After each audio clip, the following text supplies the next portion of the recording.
Please subscribe Ito Money Vlog.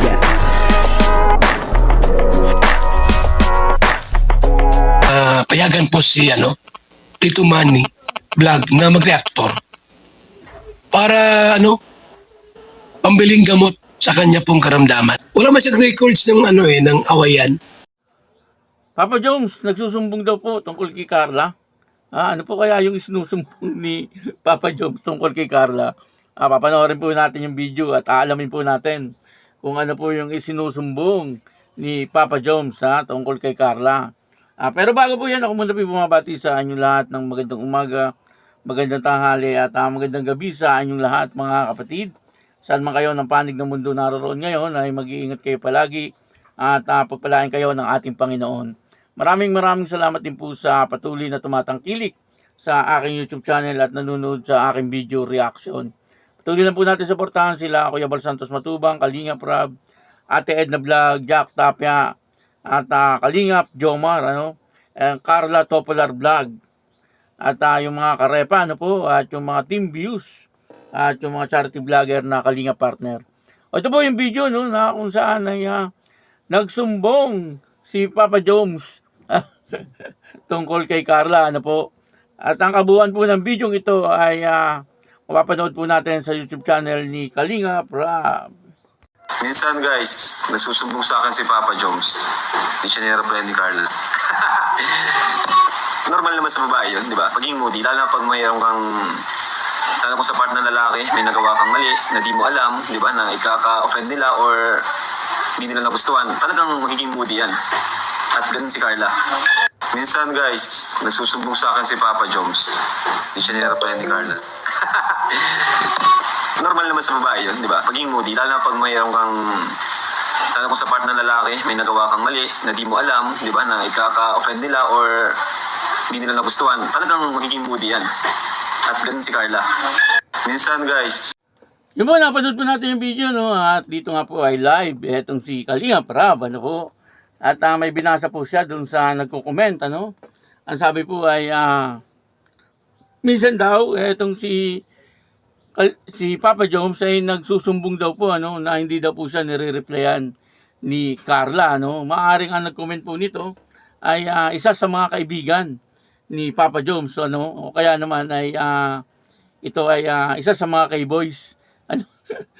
Napatawa nga po itong si Kalingap Rab, Pero pinaliwanag po ni Kalingap Rab, na si Carla nga daw minsan ay talagang moody. Ibig sabihin ay talagang dapat ay pag-aaralan mo yung ugali.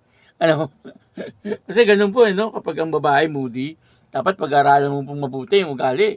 Kasi mamaya may magawa ka po dyan mali. Hindi mo po alam, galit pala sa'yo. Tapos ay hindi ka kikibuan, Minsan kumakain na kayo, hindi kumikibo. Yung pala ay may nagawa kang mali, pero hindi niya sinasabi. May mga ganyan, may mga ganyan sitwasyon, Kaya nga dapat bago kayo magpakasal ay alam mo na ang ugali ng iyong mapapangasawa. Kasi kapag kasal na kayo, minsan doon po lumalabas yung totoong ugali. At kapag lumabas po yung totoong ugali, ay pinagsisimulan po ng away, at sa bandang huli ay maghihiwalay. Kaya mabuti yun, hanggat maaga alam na ni Papa Jones, kung ano po yung ugali ni Carla. At least kapag po sila ay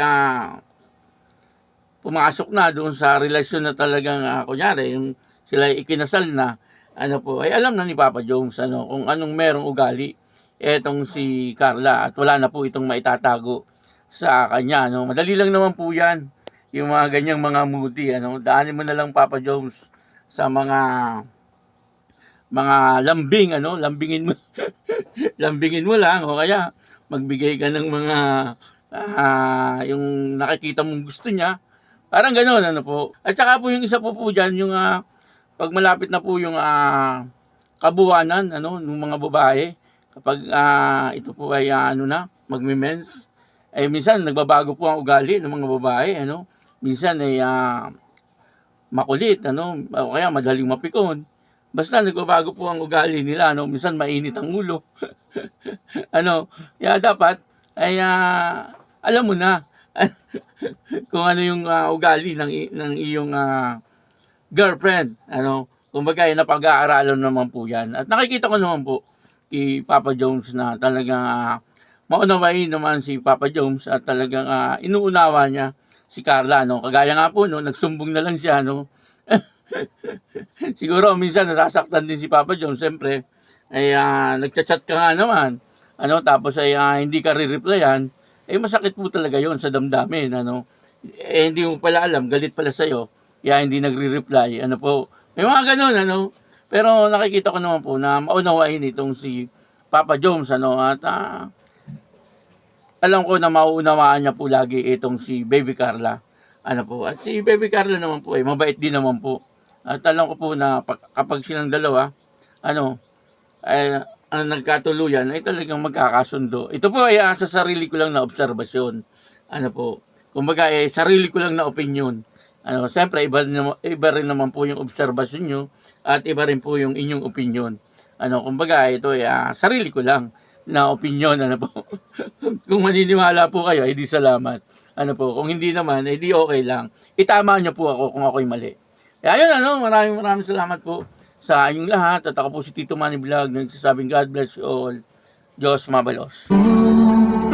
Kumusta ka na? Ako ba iniisip mo pa?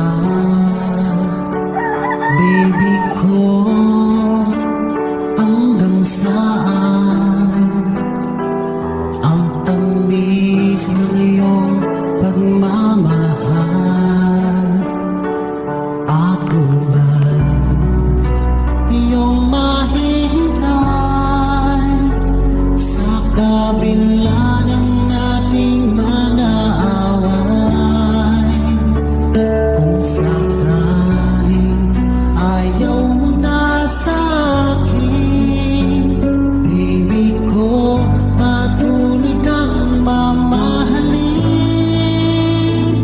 Kung sino man ang may kasalanan sa ating dalawa, kung sa tingin mo ay ikaw, baby, pinatawad na kita.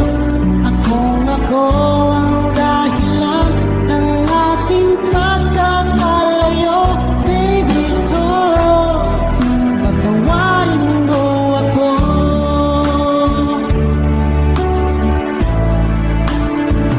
Baby ko, kumusta ka na? Ako ba'y iniibig mo pa? Baby ko, hanggang kailan ang pangako ng iyong pagmamahal? Ako ba iyong pahintay sa kabila ng ating mga away? Kung sakaling ayaw mo na sa akin, baby ko, patuloy kang mamahalin. Kung sino man ang may kasalanan sa ating dalawa, kung sa tingin mo ay ikaw, baby, pinatawad na kita. At kung ako